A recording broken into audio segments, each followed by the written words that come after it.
Hey everybody, welcome back to another episode of Gunpowder and Freedom.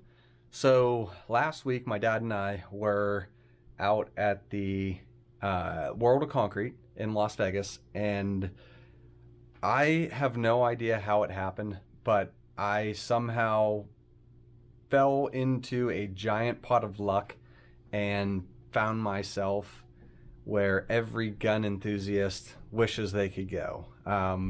If you don't know what I'm talking about, it's the SHOT Show. It is, if not, it's one of the largest, if not the largest gun convention in the country, and it's the most wonderful place I've ever been, and I will do my best to get back there next year so that I can spend a full, solid 2 to 3 days straight there. I would love to get to talk to more people, interview more people, as well as see the rest of the convention, because I only made it through about 2 rooms in the 3 hours that I spent there. So without further ado, enjoy the little bit of the SHOT Show that I saw. All right, everybody, so in a wild turn of events, we are headed over to the SHOT Show. Somehow lucked into getting a pass, and I think we're going the right way, but we're gonna go see if we can find some cool guns and show you some of that stuff. This is awesome. I'll see you guys over there.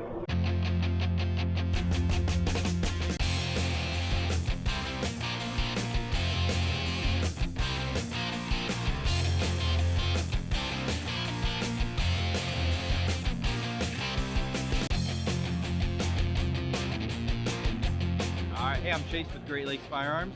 We've been a manufacturer for a little over 10 years, making ARs the whole time. We manufacture basically the entire rifle in-house.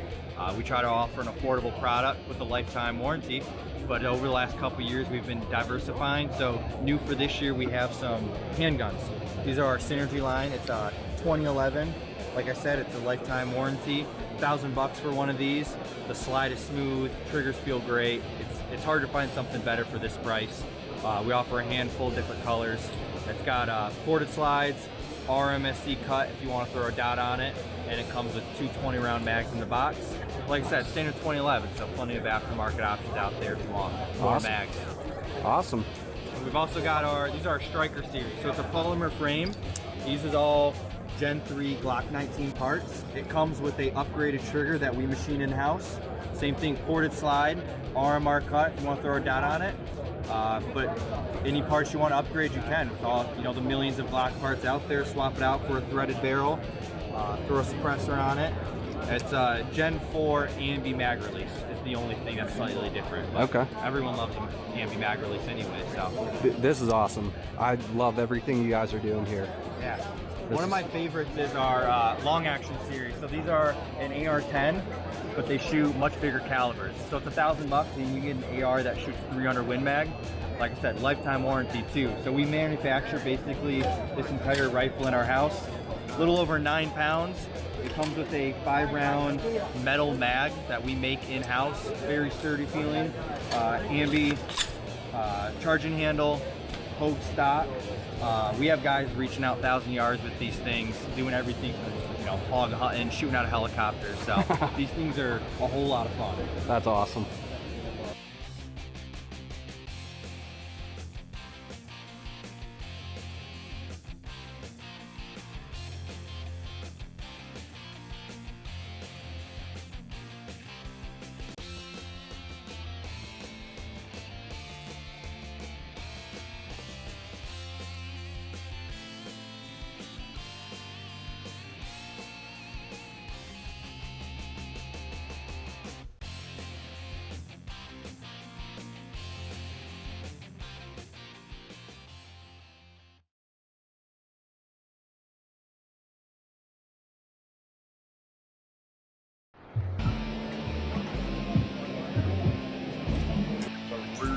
Rifle. It weighs about 6 3/4 pounds empty.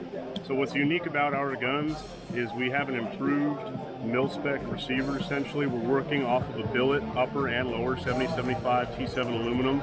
most forged lowers will index off of your trigger pins, which creates some slop when you actually put it into the jig and begin machining it as far as your tolerances are concerned. Okay. We index off of our trigger pins, or our takedown pins rather, to create almost a seamless design. So it reduces the flex between the upper and lower when you bend them together. It's almost got next to nothing. I know you got your hands full, so I don't want to tempt you there, but there's literally no rock between our upper and lower receiver sets because they're so tight. We have anti-rotational tabs on our rail system, dual QDs that are mounted on both sides with 15-degree indexing points, so you can influence how the rifle sits on your person when you're wearing kit, so that you can sling it and stow the rifle more consistently each time without having to worry about free spinning QD mounts on your sling that might turn the rifle over when you're trying to climb over a barrier. We design our own muzzle devices in-house. They are flow tested as well. Our head engineer has a master's degree in fluid dynamics, so you're going to see about a 37% reduction in recoil over a standard A2 flash hider. We're running a mid-length gas system in there as well to increase the dwell time, make for a more pleasant recoil impulse.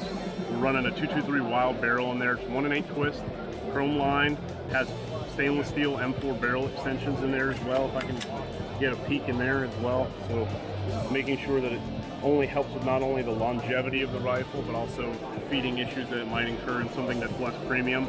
We're running a really nice bolt as well. So black nitrided 8620 carrier with a 9130 bolt face, the tool steel.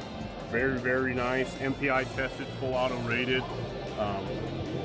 Another thing about full auto rated, our drums are also full auto rated. We've ran these up to about 1,100 rounds per minute. Fastest thing we could ever get to it on M4 was 900 rounds per minute, so we were outpacing the gun at that point.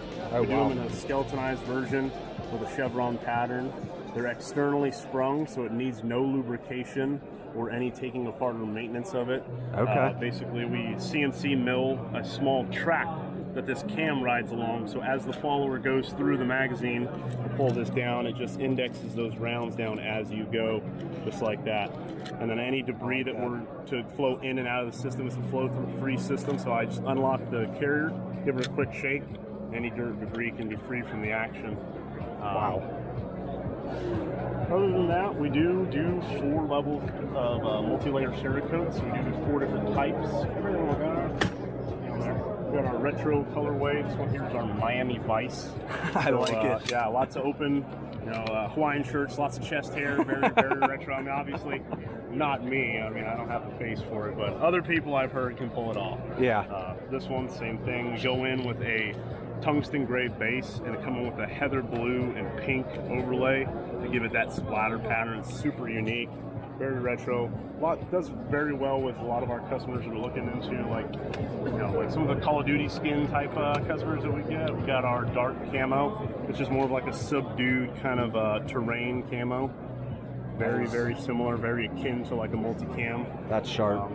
Multicam adjacent. Yeah, if you go with the Miami Vice, you're not trying to hide in the woods. Oh no, absolutely. Unless those woods were like a disco or something like that. If you were Scarface and you're hiding in the laser show, the world is yours, that rifle. And we also do a topographical map. So what we do is we start off with our green Cerakote base, and then we go in with a high frequency laser and do a overlay of a topographical map. And depending on the pitch and the frequency that we hit with the laser, it can achieve different colorways. So we got like a more subdued yellow colorway here on the blue. Okay. And then we turn up the heat on our Robin's Egg blue, and that turns those stripes into almost a navy color. I might be able to sell my wife on that one. She'd like that. Yeah, my wife's a big person on this one too. It's real cute looking at the end of the day. I mean, guys can run it too. I mean, oh, absolutely. It's just sharp looking. Running our Viking V1 muzzle brake on there as well. What's unique about the V1 is each one of these tines has about a 17-degree offset. So what it does is as that gas escapes from the end of the muzzle, it makes a vortex normally in a perfect fireball. This is meant to disrupt that, so it not only reduces sound but also reduces recoil and flash. Wow. So each one is basically clocked at a different angle opposite of one another to disrupt that perfect vortex of gas that normally escapes from the end of the barrel. So we find that that's one of our flatter shooting muzzle devices. Okay, now are you able to sell the muzzle devices without the firearm, or is it all? Right now we're doing them as complete builds, but we're skewing them up for individual sales too. Okay. Right now we're waiting on nailing down retail packaging for it. We've kind of knocked it out of the park with our drums. We really like, our logos and all that, made in the USA. We obviously want to find something in a similar variety, but just in a much smaller form factor for all of our muzzle devices that we offer. Our Viking V4 is actually sitting over on our prototype DMR that's there right on there. the Bog Death Grip. We'll get some footage of that too. Yeah. This is awesome. So I've made a couple comments about putting a golf simulator underneath the garages. I think that might be changing.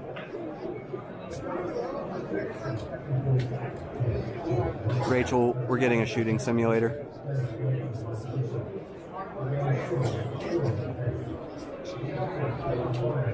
I couldn't film myself doing this, but Rachel, we're getting one. It links up to the golf simulator, so we can have a golf simulator and a shooting simulator. We will have one.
See, this is what I've been thinking about a lot, is how after the gun room is done, how do I kind of store and safely display all of my firearms?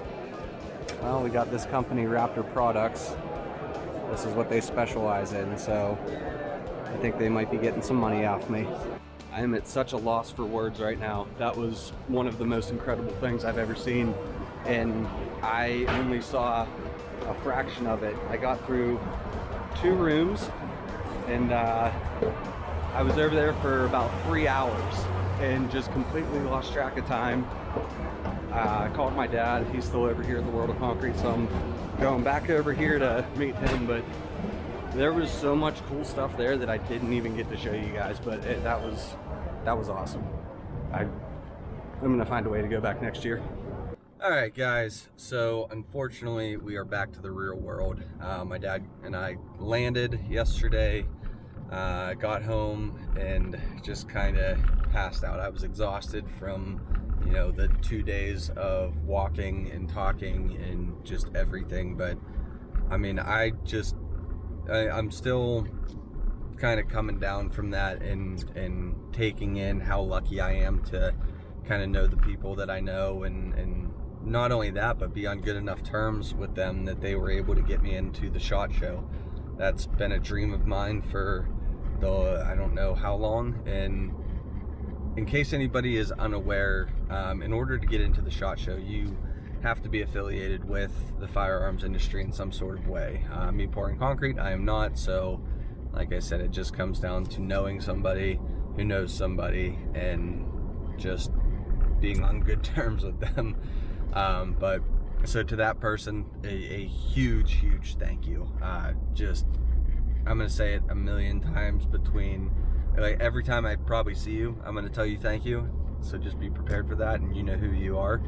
But I mean, the amount of stuff that they had there, not just firearms, just everything from gear to targets to blades to archery to shooting simulators. It was massive. I cleared 2 rooms in the 3 hours that I was there, and there were 4 other rooms on that floor, plus 2 other floors that I didn't get to, plus a huge outside area that, again, I didn't get there, and I was there for 3 hours. That tells you how huge that place is. I told my dad, I'm like, hey, look, this is awesome being at World of Concrete with you, but if this opportunity, he's like, yeah, you're taking it. So he was fully on board with me going over there too, but I didn't want to leave him hanging all day, but it just, everything that was there, and not only that, but everybody that I got a chance to talk to, I was very straightforward and said, hey, I'm a weekend warrior. I got out to my shooting range maybe 3 or 4 times this year, so nobody cared about that. Everybody there, regardless of if they were there, showing off the latest and greatest tactical bags or some custom AR or mini guns that were getting mounted on helicopters. Everybody was so just down to earth and just a pleasure to talk with, and I have to go back next year. So starting today, after I get done doing this countertop that I'm doing, I'm going to try to figure out how to get on the list for next year, because I do want to go back, and I do want to spend at minimum 2 full days going through all that stuff, because again, I was there for 3 hours and I got through 2 rooms. It's amazing. So just being granted an opportunity to go there and talk to people and learn about different aspects of the firearms industry and the firearms community, it was so incredible that I need to go back. I need more. I need to see what else that show has to offer. So the little bit of information that was on this video, plus all of just the random footage that was on there, I really hope you guys enjoyed, because I know I did, and it was I still can't get over how cool that was. I keep showing my friends these pictures of this stuff, and like they're just as blown away as me, and they didn't even get to see it in person. So as God is my witness, I will be back next year. So let me just make sure no traffic is coming. But I want to thank you guys for tuning back into another episode of Gunpowder and Freedom. It felt really nice to actually add something firearms related to this channel. It's been a while. I know you guys have been hugely supportive with building the garage and now building this house and everything else that I do. So it really felt good to kind of throw something back on this channel that was firearms related.